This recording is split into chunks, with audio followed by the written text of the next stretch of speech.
खबर भोपाल से मिल रही है। भोपाल से इस वक्त की बड़ी खबर आपको बता दें, निगम मंडल में नियुक्ति को लेकर बीजेपी ने फॉर्मूला तैयार कर लिया है। तो बड़ी खबर मध्य प्रदेश से है।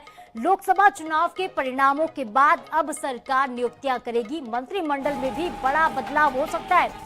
खराब वोटिंग प्रतिशत वाले विधानसभा क्षेत्रों के भाजपा विधायकों का पत्ता कट जाएगा। तो बड़ी खबर है, मध्य प्रदेश की सियासत से जुड़ी हुई। कांग्रेस से भाजपा में आए विधायकों को अब जगह मिलेगी।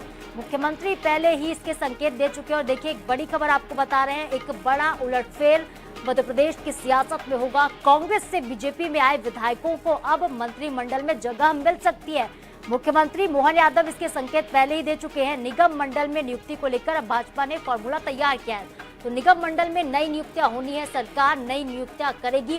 आचार संहिता हटते ही 4 जून के बाद ये नियुक्तियां शुरू हो जाएंगी। और खराब वोटिंग प्रतिशत वाले विधानसभा क्षेत्रों के जितने भी बीजेपी के विधायक या लीडर हैं, सांसद भी हैं, उनका भी पत्ता अब कट सकता है। तो निगम मंडल में नई नियुक्तियां होनी है। बड़ी खबर मध्य प्रदेश से जुड़ी हुई है।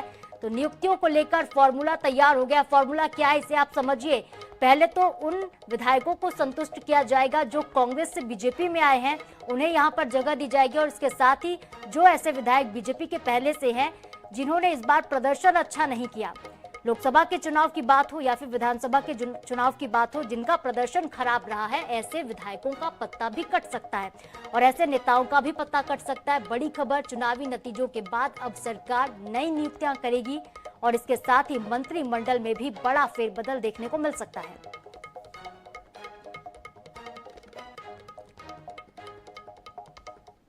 और इसी खबर पर ज्यादा अपडेट लेकर हमारे ब्यूरो प्रमुख अनुराग मालवीय हमारे साथ सीधे लाइव जुड़ रहे हैं। अनुराग, बड़ी खबर है, मंत्रिमंडल में फेरबदल हो सकता है। मोहन कैबिनेट में नए मंत्रियों को शामिल किया जा सकता है। क्या जानकारी आपके पास, किन लोगों को जगह मिल सकती है, चाहे वो नगर निगम की नियुक्तियों की भी बात हो?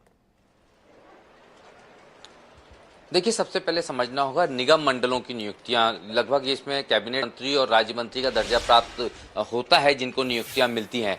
क्योंकि इसका एक बड़ा लंबा इंतजार हो गया, शिवराज सरकार में भी कुछ लोगों को आखिरी में जाते जाते नियुक्तियां, इस बार ये दूसरे तरीके से देख रही है भारतीय जनता पार्टी, क्योंकि बड़े स्तर राजगी विधानसभा दौरान इसी को लेकर मोहन सरकार ने तैयारी कर ली है। भारतीय जनता पार्टी संगठन ने ये तैयारी कर ली है कि जैसे ही आचार संहिता हटती है, मतगणना के ठीक बाद में नियुक्तियां शुरू कर दी जाएगी। इसके लिए एक फार्मूला तैयार है, क्योंकि संगठन ये भी देखना चाह रहा है कि किस तरह का कार्य लोकसभा चुनाव के दौरान स्थानीय नेताओं और विधायकों का परफॉर्मेंस रहा है। कई सारे विधायक और कई सारे बड़े नेता निगम मंडल की दौड़ में जरूर है, लेकिन अगर उनके क्षेत्र में वोटिंग परसेंट कम आता है, क्योंकि टारगेट दिया गया था, बीजेपी ने तो यहां तक कहा था कि 370 वोट पर बूथ, लेकिन बाद में जिस तरह की स्थितियां बनी, सभी चरणों में मध्य प्रदेश में वोटिंग परसेंट नीचे आया। उसके बाद संगठन की नाराजगी नजर आई और दिल्ली से हाईकमान की नाराजगी भी उतनी ही नजर आई। और यही कारण है कि अब जब तैयारियों की बात हुई तो मुख्यमंत्री बीच में दिल्ली में रुक चुके हैं, भाजपा प्रदेश अध्यक्ष दिल्ली में रुक चुके हैं। चुनाव परिणामों के जो है नियुक्तियां शुरू कर दी जाएगी। लेकिन इस बीच में चूंकि कांग्रेस के विधायक भी भारतीय जनता पार्टी में आए तो कुछ आश्वासनों के साथ आए, तो उनको यह कहा गया कि न्यूनतम आपको कैबिनेट मंत्री दिया जाएगा। अब दर्जा कैबिनेट मंत्री का 2 तरह से दिया जा सकता है, या तो सीधे मंत्रिमंडल में एंट्री दे दी जाए या निगमों में नियुक्तियां दे दी जाए। तो दोनों ही फार्मूले के अंतर्गत इनको भी कहीं ना कहीं कंसीडर किया जा रहा है। साथ में जनता पार्टी के वो जिले जहां पर सारे विधायक तो जीते हैं लेकिन मंत्री कोई नहीं बना, अगर उनके विधानसभा क्षेत्रों में बेहतर प्रतिशत आता है वोटिंग परसेंट और बड़े अंतर से भारतीय जनता पार्टी वहां लीड लेती है, तो उनको भी इसमें मौका दिया जाएगा। तो साफ तौर पर पूरी तरह से देखिए, मन तैयार कर लिया है, फार्मूला तैयार कर लिया है और समन्वय सरकार और संगठन के बीच में हो चुका है। लेकिन पूरा इंतजार होगा चुनाव परिणामों का, मतगणना का, वोटिंग परसेंट का और जीत के अंतर का, और उसी लिहाज से जो है नियुक्तियां शुरू होंगी। जी लेकिन अनुराग, जब कांग्रेस से आए बीजेपी में जितने विधायक हैं उनको जगह मिलती मंत्रिमंडल में, तो क्या ऐसे में नाराजगी नहीं देखने को मिलेगी? अंदरूनी स्तर पर अगर देखें तो क्या कोई कलह की संभावना नहीं है यहाँ पर? देखिए, भारतीय जनता पार्टी में यही बड़ा अंतर है। भारतीय जनता पार्टी में एक बार निर्णय हो गया तो नाराजगी मायने नहीं रखती। निश्चित रूप से नाराजगी नजर आ सकती है, क्योंकि कई सारे बड़े नेता, अभी भी एक उम्मीद है कि इन चुनावों के बाद में उन्हें जगह मिल सकती है। गोपाल भार्गव है, भूपेंद्र सिंह है, अजय बिश्नोई है, बड़ी फहरिस्त है। उनकी नाराजगी पहले भी थी जब मंत्रिमंडल का गठन हुआ, इस बार फिर हो सकती है जब कांग्रेस के लोगों को जगह मिले। लेकिन सबसे महत्वपूर्ण बात यह है कि निर्णय ले लिया तो ले लिया, इसलिए जो फार्मूला तय किया गया है उसी को महत्व दिया जाएगा। अगर उस फार्मूले के अंतर्गत ये सीनियर लीडर्स भी आते हैं जो पहले नाराज हैं, तो उनको भी जगह मिल सकती है, और ये उम्मीद बिल्कुल उनको भी है। और यही कारण है कि हमने देखा कि शुरुआती दौर में लोकसभा चुनाव के जो लोग चुनाव से अलग थलग नजर आ रहे थे, बाद में वो भी काम में जुट गए, चाहे वो भूपेंद्र सिंह हो या गोपाल भार्गव हो या जय विश्नोई हो। ये प्रत्याशियों का तक विरोध कर रहे थे, लेकिन बाद में कहीं ना कहीं भारतीय जनता पार्टी के लिए तो जो फार्मूला तय है उसमें जो जो आता है या जो उसमें फिट बैठता है उसी को जगह मिलेगी जी। लेकिन यहाँ पर देखिए अनुराग, एक लंबी फहरिस्त है। कांग्रेस के कई ऐसे सीनियर लीडर हैं जो बीजेपी में शामिल हुए हैं। इस बार के लोकसभा चुनाव की अगर बात करें तो एक लंबी लिस्ट है। कांग्रेस से लगातार जो नेता थे वो बीजेपी में शामिल होते गए हैं। तो ऐसे में प्रायोरिटी क्या होगी, किनको प्राथमिकता पहले दिया जाएगा मंत्रिमंडल में, चाहे वो निगम मंडल की नियुक्तियां हो उसमें?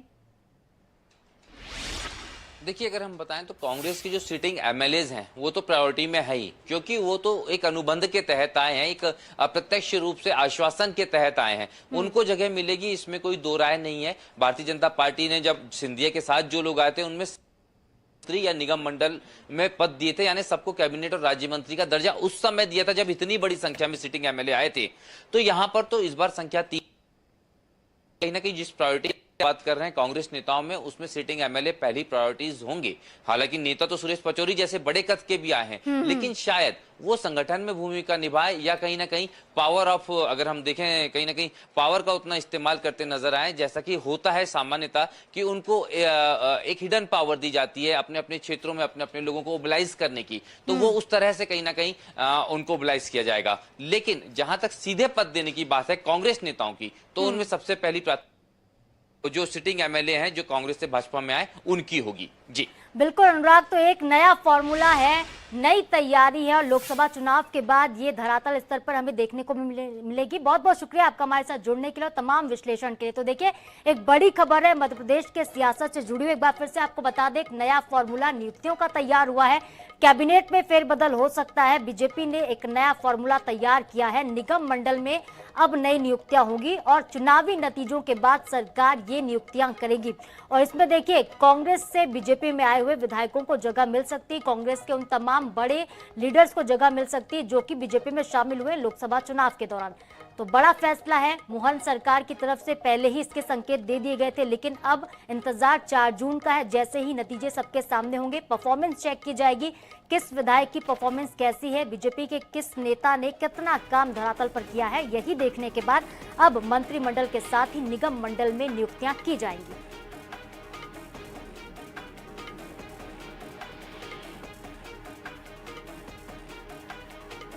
तो कांग्रेस से बीजेपी में शामिल हुए नेताओं को अब संतुष्ट करने की ये पूरी कवायद है। निगम मंडल में नियुक्ति को लेकर फॉर्मूला तैयार हुआ है। लंबे अरसे से इंतजार हो रहा था। जितने कांग्रेस के लीडर्स थे वो भी इंतजार कर रहे थे, जैसे वो बीजेपी में शामिल हुए थे, किसी आश्वासन के साथ शामिल हुए थे कि अब उन्हें कोई बड़ा पद मिलेगा। और देखिए, अब इंतजार खत्म हो सकता है। 4 जून के बाद कई बड़े पद कांग्रेस से बीजेपी में शामिल हुए नेताओं को भी दिए जा सकते हैं। और इसके साथ ही कैबिनेट में भी एक बड़ा बदलाव होगा, मंत्रिमंडल में फेरबदल देखने को मिल सकता है।